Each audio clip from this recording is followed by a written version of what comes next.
Halo Sematon, berikut ini cerita ogoh-ogoh di Denpasar Part 2. Selamat menonton video ini sambil duduk santai.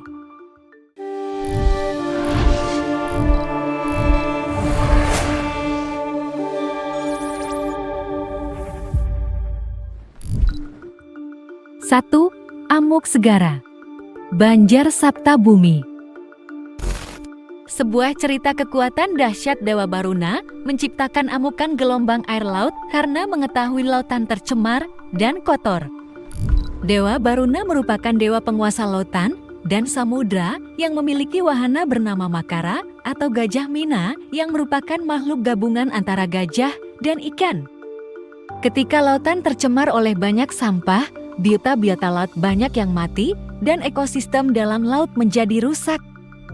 Dewa Baruna akan murka dan menciptakan gelombang air laut yang besar untuk menghempaskan sampah-sampah yang ada di lautan guna menyucikan kembali lautan dan menjaga kehidupan yang ada di sana. Lautan hendaknya kita jaga kelestariannya sesuai dengan nilai-nilai Segara Kerti sebagai upaya pemulihan laut yang merupakan sumber kesejahteraan semesta. 2. Gana Parasu, Banjar Tengah Sidakarya. Suatu ketika, dikisahkan Rama Parasu dalam perjalanan ingin menemui Dewa Siwa. Namun, ia dihadang oleh anak Dewa Siwa yakni Gana yang ditugaskan untuk menjaga ritual pertapaan Dewa Siwa. Rama Parasu memaksa kepada Gana ingin bertemu dengan Dewa Siwa, sehingga terjadilah konflik peperangan antara Gana dan Rama Parasu. Konflik tersebut mengakibatkan salah satu taring dari Gana menjadi patah, akibat senjata kapak yang dimiliki Rama Parasu. Menyadari telah adanya sebuah peperangan, Dewa Siwa pun segera menemui Gana dan Rama Parasu untuk melerang mereka, serta memberikan pemahaman agar bisa menghilangkan sifat buruk di dalam diri masing-masing. Patahnya taring Gana menjadi suatu pertanda untuk menekan sifat buruk dan kesombongan itu sendiri agar tertuju pada kemurnian akan nilai-nilai luhur, kemuliaan, pengetahuan dan bermartabat atau Jani Kerti. Rama Parasu yang sadar atas kesalahannya memohon ampunan kepada Dewa Siwa dan menghadiahkan senjata kapaknya tersebut kepada Gana, sehingga kini Gana dikenal dengan sebutan Gana Parasu. Sampai saat ini, umat Hindu wajib melaksanakan upacara metata atau potong gigi dengan tujuan menghilangkan 6 sifat buruk manusia atau yang disebut dengan satripu.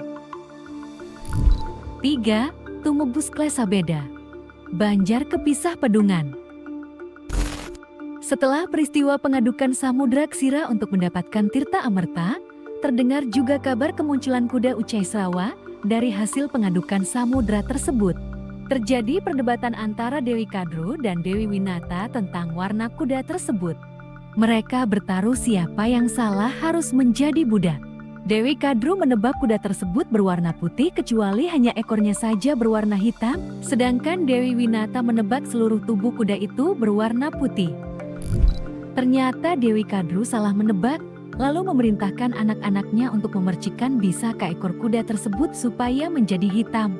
Atas kelicikan mereka, Dewi Winata pun menjadi budak bangsa naga. Karena merasa kasihan dengan ibunya, Garuda bertanya kepada Dewi Kadru tentang solusi agar ibunya bisa terbebas dari perbudakan. Dewi Kadru dan para naga meminta air Tirta Amerta sebagai syarat penebusan Dewi Winata. Sang Garuda lalu bergegas pergi mencari Amerta dengan restu dari ibunya. Sampailah Garuda di Gunung Somaka, tempat Amerta disimpan. Sang Garuda melewati berbagai macam rintangan dan bertarung dengan para dewa yang menjaga Amerta tersebut. Garuda berhasil mencapai tempat Amerta disimpan. Tiba-tiba muncullah Dewa Wisnu memberikan wejangan kepada Garuda untuk tidak mengambil Amerta dengan cara kekerasan.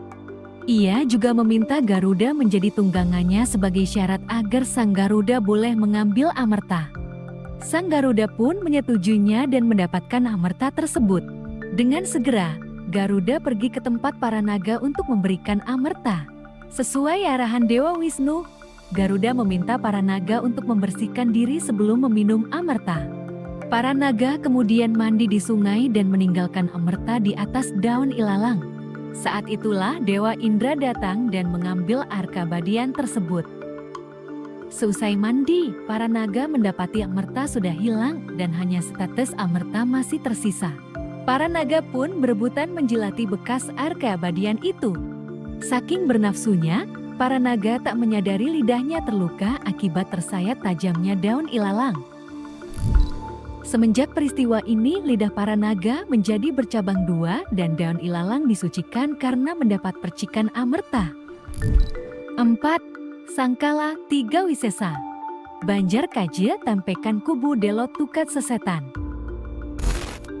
Dalam Lontar Sundari Gama dijelaskan bahwa menjelang Hari Raya Galungan, Dewa Siwa mengutus 3 buta untuk menguji ketulusan iman manusia. Mereka adalah Ibu Ta Galungan, Ibu Ta Dungulan, dan Ibu Ta Amangkurat yang dikenal sebagai Sangkala 3 Wisesa. Mereka akan mengganggu secara bergantian saat rangkaian perayaan Galungan. Sang Buta Galungan datang pertama kali ketika hari Minggu Painguku Dungulan, yaitu 3 hari sebelum Hari Raya Galungan, untuk menggoda pikiran manusia.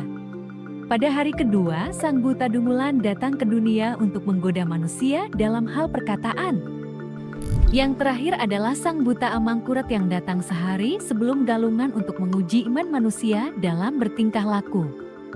Menjelang Hari Raya Galungan, umat manusia harus bisa menjaga kesadaran diri dan menahan hawa nafsu agar tidak terjerumus ke dalam hal-hal negatif.